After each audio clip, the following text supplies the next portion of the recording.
Okay, so we already ran the Mario Kart 8 Koopaling trailer through our analysis machine once before, and nearly broke the darn thing with how much it found. And yet, it still didn't find everything, as pointed out by you guys. So we're back again with part 2 of our Koopaling trailer analysis, this time using everything you guys found. Plus, we'll even take a look at some brand new screenshots recently released by Nintendo too. But as always, please make sure to check out our previous analysis videos if you haven't already, as we'll only be covering the new stuff here. You'll find links to them in the description below. So let's get started with that nightclub themed track that we took to calling Larry Lights, based on a sign here that features Larry Koopa. Although a bunch of you guys, such as Dante Must Die 00, thinks this name may be closer to something like Club Koopaling, due to the fact that Roy Koopa also has a sign nearby. Plus it has a whole alliteration thing going for it too. But as it turns out, those two signs may not be the only references to those two Koopalings. Because, as Northwest Game Hunter points out, the colors of both halves of the split path actually match that of those same Koopalings. Check it out. One path is green, which matches the color of Larry's face, and the other is pink, which matches Roy's face. Hey, that's pretty neat. So it seems this track may actually belong to both of them.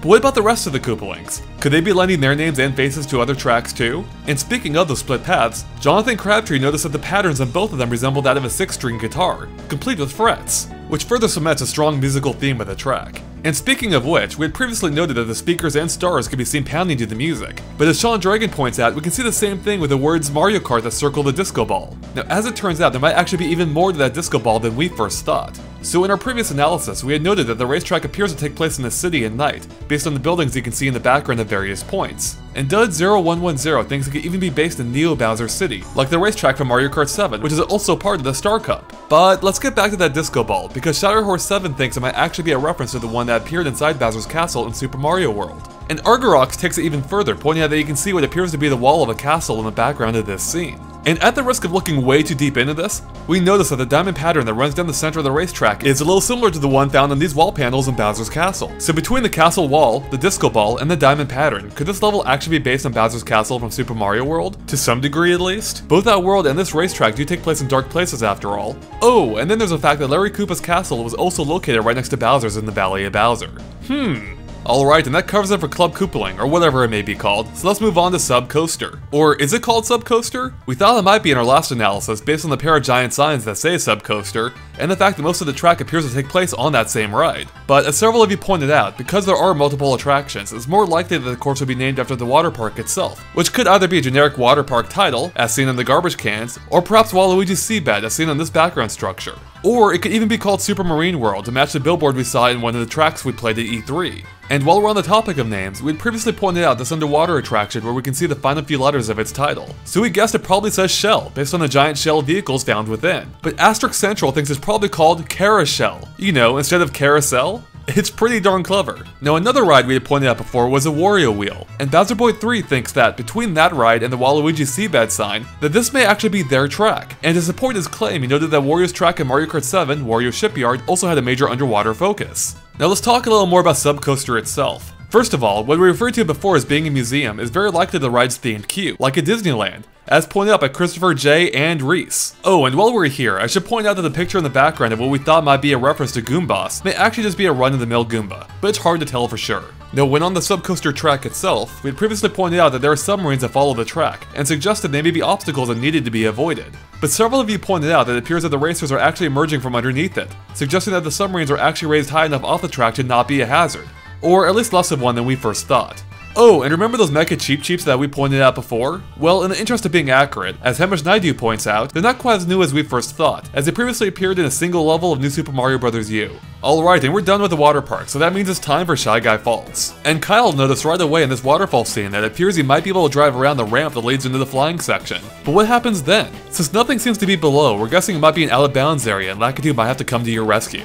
And while we're on this scene, we had previously noted the detail of the nest and eggs here. But as WJ Kong points out, we can actually see who they might belong to as well. And that is a bird that can be seen flying far below. Alright, and now onto our final new course of the trailer, Dolphin Shoals, which as you may recall, we only have a short clip and a single screenshot of. Now last time we wondered what the giant ring here could be for, but as Dante Must Die 00 reminds us, they might actually be similar to the star rings in Mario Kart 7's Rainbow Road, which you could launch through from a ramp for a speed boost. In fact, G-Thing points out that if you look closely, you can even see an underwater jump that leads right to it. He even speculates that the dolphins swimming nearby might be obstacles as well by jumping in your way. Okay, so as we mentioned last time, there obviously isn't much to go off of in terms of figuring out the track design. But if you look closely here, you can see what appears to be a tunnel in the dolphin-shaped mountain ahead. And we're guessing that after driving through it, you'll turn to the left in order for the track to eventually join up with a scene from the trailer where we can see the track bend from the right in the background. Alright, and that covers it for all the new courses from the Koopalings trailer. However, Nintendo UK recently tweeted a few more images that shine just a little more light on some of the other new courses that we know about from before, such as this one, the San Francisco-inspired course from E3, but Nintendo finally revealed the name, Toad Harbor.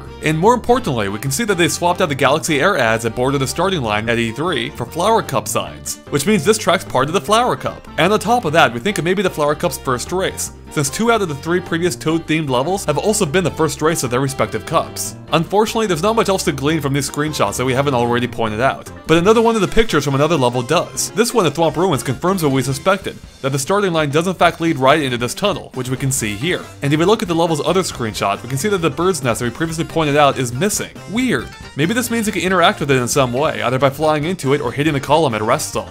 Okay, and now that covers it for all the new courses. But there's still a few more details to note about the returning retro ones. And let's start again with Mario Circuit. So as we noted before, the track's general layout is nearly identical to the original Game Boy Advance version, with one key exception. The U-shaped portion has now been raised to a 45-degree angle and turned into an anti-gravity section. And we even pointed out how that portion is actually being raised by what appears to be a giant set of car jacks. But Nick Jones thinks that those car jacks may be hinting at even more. Specifically, that portion of the track may actually start flat in the ground before being jacked up in later laps, similar to how the flying ramp in Toad Circuit in Mario Kart 7 didn't pop up until the second lap. And the Nintendo Nerd 64 takes this thought process even further, suggesting that other parts of the track may also be jacked up later in the race. But there is one potential snag with these theories, and that's the fact that the trees and picket fence along the U-bend appear to already have been adjusted to stand upright in spite of the angle. Of course, maybe they respond dynamically too. And speaking of the fence, TPEM7777 noted that there are gaps within it, making this a potentially hazardous area if you drive too close to the ledge. Finally, in our previous analysis, we suggested that the jump here might be a flying zone. Well, as Nick pointed out, it clearly isn't because it's not blue, as all flying ramps are, and is instead orange, like a normal jump. Come on, cut us some slack, we recorded that at like 3 AM, okay? But as it turns out, we really weren't that far off, because if we zoom in here, we can just barely see that brand new flying jump has in fact been added. But it's hidden behind the trees here. Sneaky. So it seems like these old courses may be retrofitted with some new alternate paths. And that's it for Mario Circuit, so let's make haste for Tick-Tock Clock. Okay, so we'd previously noted that in this scene, where Luigi's racing across a clock face, that it appears he can now drive over the clock hands, as opposed to Mario Kart DS where they bring you to a standstill. Well, as Monkey Math 1 points out, that's not a clock hand at all. Instead, the racers are actually dropping off a ledge that's been added to this section. It's an odd change, and we're really not sure why the developers added it. Could the drop-off be replacing the clock hand? And as we pointed out before, that's not the only drop-off being added, as they tacked one onto this section following the second pendulum, which is also new. And if we look to the background, we can see that they added another one to the first and original pendulum. So we ask again, why? What's with all the drop-offs? Well, Argorox thinks he has the answer, in this case at least, because as he points out in the original game, the flat track caused the pendulum to swing right through the floor, which looked a little odd, so having a drop-off there gives the pendulum room to swing, fixing that visual quirk. And that covers it for all the track details that we missed, but there's still a few other things that you guys noticed, and a ton of you asked us why we didn't talk about Wario performing a wheelie here. Well, that's for good reason. It's really nothing new. We've known since E3 that wheelies would be returning, but that they'd be purely cosmetic this time around, happening automatically whenever you get a speed boost like from a mushroom as with Wario here, or from the starting line. So although they do look cool, they don't serve any actual gameplay purpose. Another thing that has changed since Mario Kart Wii is that, as Almighty King Bowser noticed, the positioning of the racers at the starting line is different. In Mario Kart Wii, the 12 racers were in 4 rows of 3, but now they're in 2 rows of 6. He thinks that this could help reduce the advantage that the frontmost racers had at the start of the race over the ones in the back. Another small change, as Scott Harris points out, is that the gliders now only have one of the character symbols on them, as opposed to 2 as in the 3DS game. Now back when we played the game at E3, the draft mechanic was missing, but as Royal Uwe points out, we can see Mario getting a speed boost from it in this scene, confirming that they will indeed be back. And speaking of things coming back, quite a few of you noticed that it appears that Mario Kart Wii's inside drifting might be returning, based on a couple of scenes in this trailer. Now, it's hard to tell for sure, but we're pretty confident that inside drifting won't be back for several reasons. For one, when you used a motorcycle capable of inside drifting in the Wii version, sparks would fly from the inside of the bike as soon as you started the drift, even before getting a boost. But that's clearly not the case in Mario Kart 8. In fact, the drifting appears to look identical to how it did back at E3, like in this video we took at E3 with Waluigi using a bike clearly incapable of it. And then there's the fact that the bikes really do appear to be purely cosmetic this time around, because so far, none of the bike-exclusive gameplay mechanics in Mario Kart Wii appear to be returning. And speaking of cosmetic things, we've talked a lot before about how the characters can now be seen holding onto their items, like in Double Dash. But it might also indicate another slight change. As John Maloney points out, the mushroom that Bowser's holding here appears to vanish as soon as he hits the fire. And then SirTed21 noticed that the red shell Yoshi's holding here also mysteriously vanishes when it gets hit by a red shell himself. So this raises a question.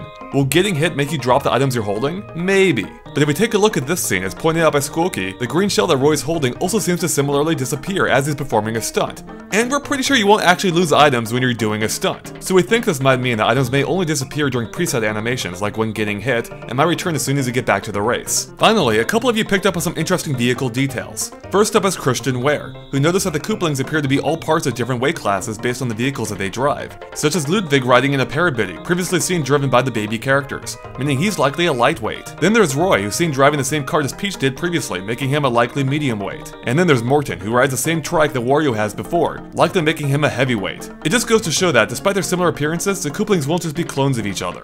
Finally, S4 Blade noted that Luigi's car here strangely lacks an underwater propeller. Is this unique to this vehicle? Or is it just a result of the game not being finished yet? Which we think is more likely. And with that, we're done covering everything we and you could dig up. As always, let us know if we missed anything by posting in the comments below. If you like this video, please make sure to like and follow us on Facebook and Twitter at GameXplain. You'll find links to them in the description below. Thanks for watching, and make sure to stay tuned to GameXplain.com for more Mario Kart 8 and other things gaming too.